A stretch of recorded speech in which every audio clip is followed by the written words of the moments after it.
Hello?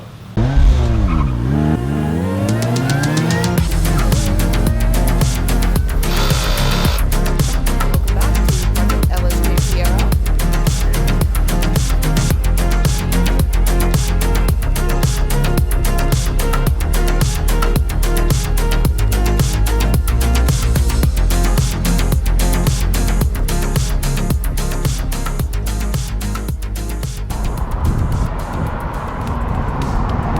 Hey everybody, it's a super special day. Today we're going on our first road trip together in the car.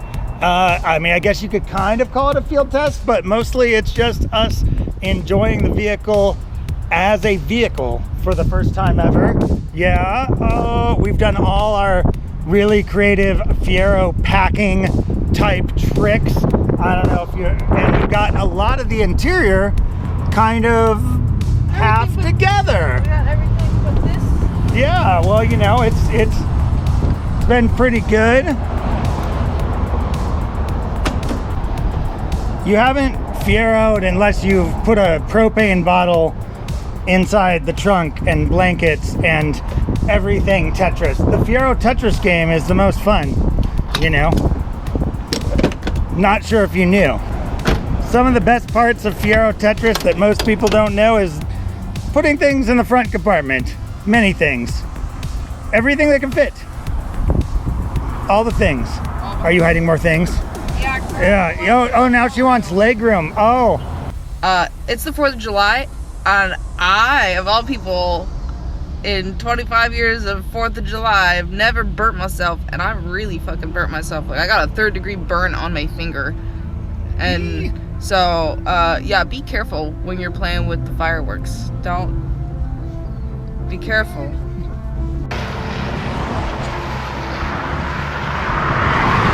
Well, guys, the first breakdown of this car since installing everything in our first road trip, and we basically lost a tire. We knew it was gonna happen. I was like, is something wrong with the tire? And then the next thing you know, here we are. So, all right, guys, we're gonna fix this and get back on the road. What's up, guys? We made it. We made it. So, only one tire popped, and I had a feeling it was gonna do it. What you guys don't know and didn't see, I should have been recording. It was perfect. I was like, Alex, is there something wrong with the tire? And he was like, it's gonna pop at some point, but like, I'm just hoping we make it there. And 20 seconds later, the tire popped, and I said the tire had a flat spot. Look, this tire, you know, to be fair, I didn't know how old it was because it was too old to have a date code because it was at least 20 years old. So when I checked the date, I was like, there is no date. So therefore, good? No, that is a clear indicator you have surpassed. Look, like, I want to share a secret with you guys that we haven't shown yet. Upon discovery of finally putting this car together, I realized that this sticker here from Lubit, USA in Eugene, Oregon, it says 12/10/98. And that means that this car has been parked for 22 years. And although the tires looked like they were purchased recently at that time, that means the tires are over 20 years old, probably 22, 23, 24, 25, those kind of things. Anyway, living the dream, use the car as a form of transportation, doing camping with the wife. It's a real thing. We can touch it, we can drive it, we can blow tires with it. Project LSJ Fiero. And there's still so much more to do. So I guess with that, it's time to get back to work. You know, this is one of the only original interior pieces left. And you never know that this was the same gross center console that was in the car when we got it. In episode 3 or so, Rose painted it beechwood after cleaning it thoroughly. The final step was to get Mr. Mike's leatherette center console saddle installed, and he comes with some double-sided Velcro that to adhere this piece, but if you have a industrial stapler type thing, that seems to work much better for getting this nice and tight. And Rose is washing her 87 GT.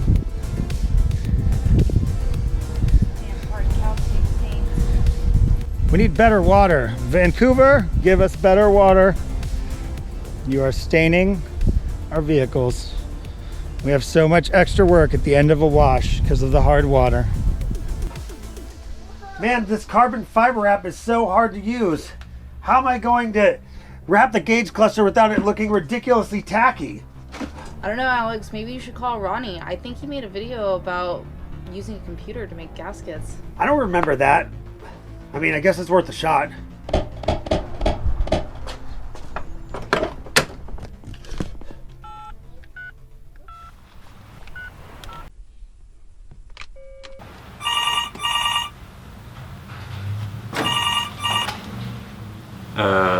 Hello? Hey, Ronnie, I need your help. Oh, hey, okay. What do you need exactly?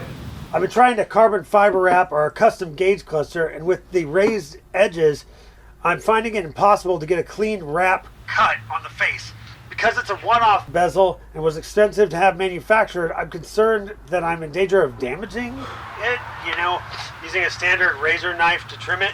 Do you got any ideas on how to solve the problem? Oh, that sounds exactly like a use case for what I talked about in the video I made about making vector graphics for CNC manufacturing. I gotta be honest, I didn't watch that video. That's okay. Nobody did. Do you just want to give it a quick watch? Oh, God, I'm actually really busy. I can't do that right now. So can you just give me a rundown, man?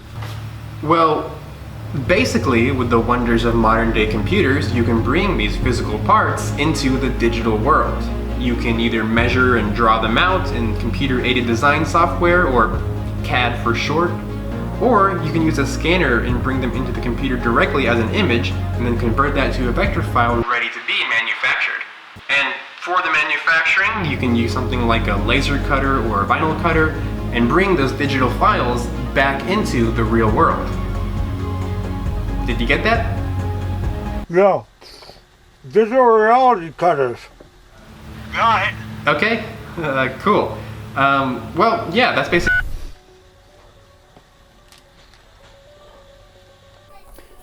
After getting off the phone with Ronnie, I promptly scanned the bezel into the computer and then started tracing it out in our Silhouette program for vinyl cutting. We were able to use our vinyl cutter to cut out a pretty precise template of exactly what needed to lay on the bezel without going over any of the routed edges. Now our custom gauge pod piece will be perfectly wrapped in carbon fiber vinyl. That's the plan. Well, I got it cut out, got most of the air bubbles out. I think we did pretty good for, what we know. And, shout out to Ronnie Finger and his video on doing gasket design templates. That gave me the idea to do a vinyl cut template for this object. I mean, obviously we had the capability of before, but I just never had thought about it before that point. All right, it's another day at the Lightspeed Fiero's garage. You can see I have Project LSJ Fiero inside the garage for the first time. The project looks really, really cool in the garage. I'm pretty excited. Today we have a bunch of gauges and a bunch of cool stuff to attach and wire up, which is going to involve a little bit of disassembly of the interior, and then we're going to have to connect those things up. I'm going to show you in just a second what we have today. As far as the basics go today that we're installing, we have an AEM air fuel ratio gauge that'll help us tune the car and also log the air fuel wideband when we're doing the turbo swap. So that's going to be really important.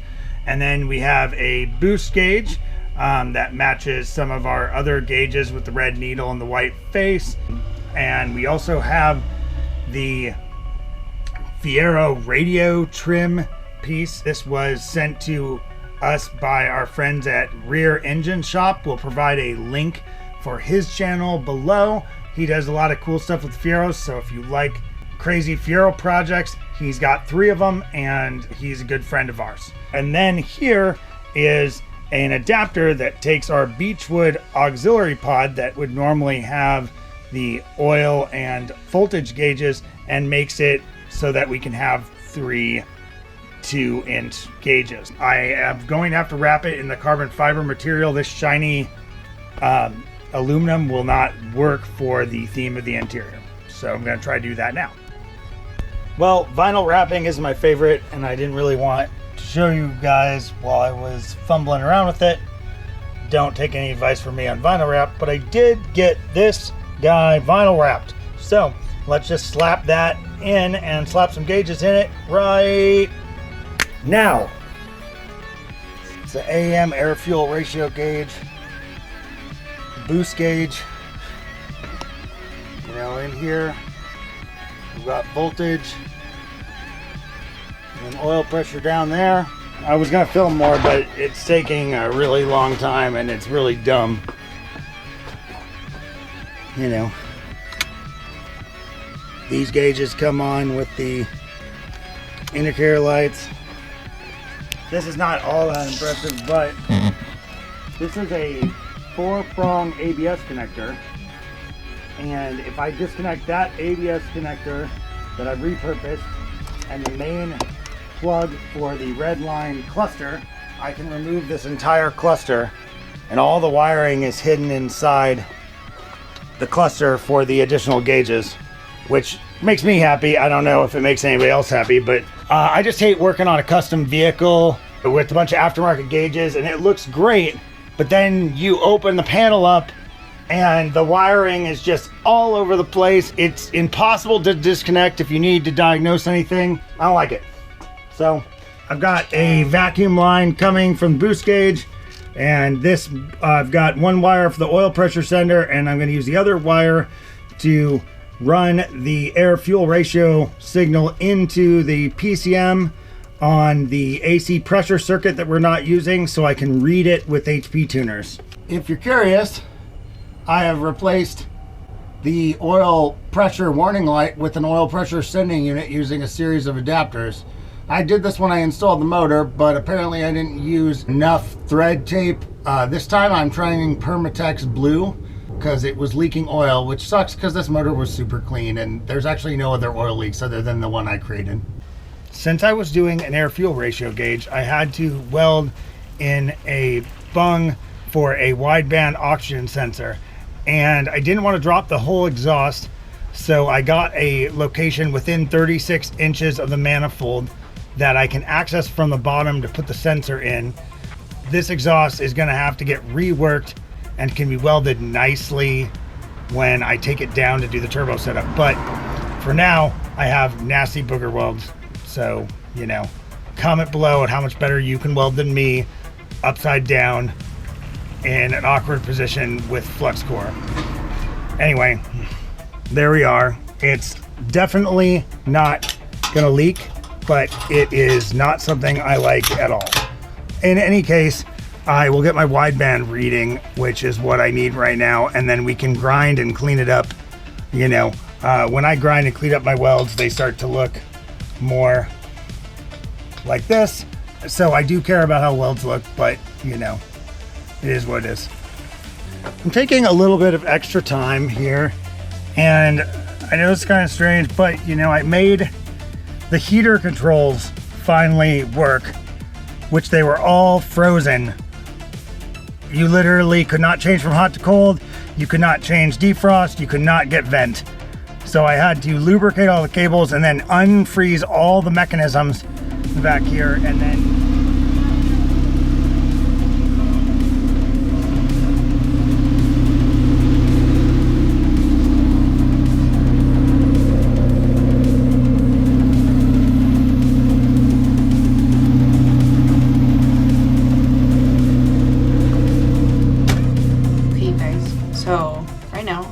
brother's house, and I'm going to be giving him a new shirt. I made us opposing shirts, so this is a Lightspeed Fiero's logo with the notch back, and I made him one with the GT on a black shirt and orange vinyl. So he's on his way home from work right now. I'm going to give him the shirt when he gets here, and I'm going to record it for you guys. Okay, here he comes. Oh my god! It's Rose Doring Lightspeed from the Lightspeed Fiero YouTube channel? What are you doing here?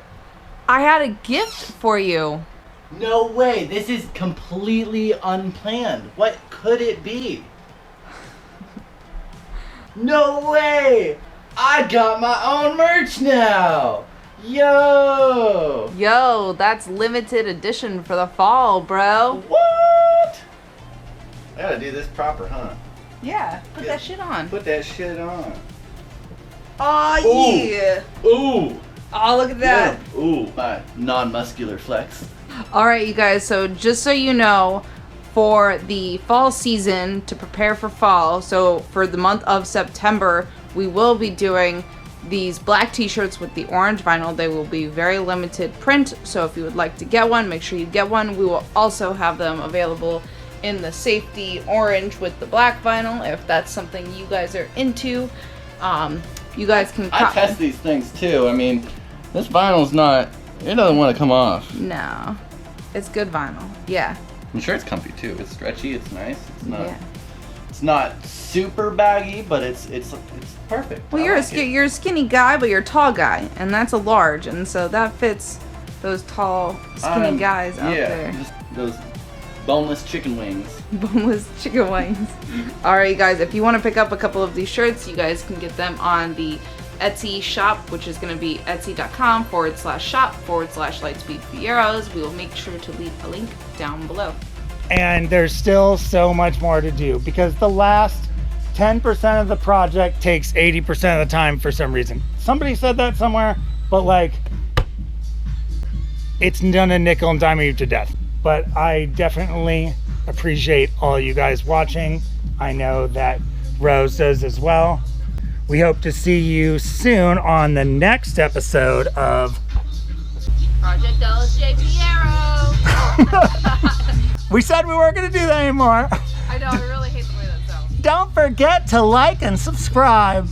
Don't forget to hit that big red button that says subscribe. Ah!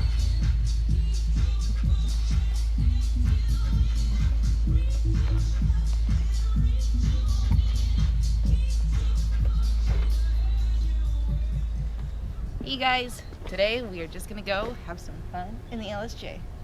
Because we can do that. Yeah, we can do that. Because it's like ready to do things. Yeah, it wants to drive. And it has seats in it. And wouldn't you know, we actually made it to a point with the car where we could just drive it for fun. People do that with their project cars. I hear about it. I hear about it. Never done that before. Let's do it.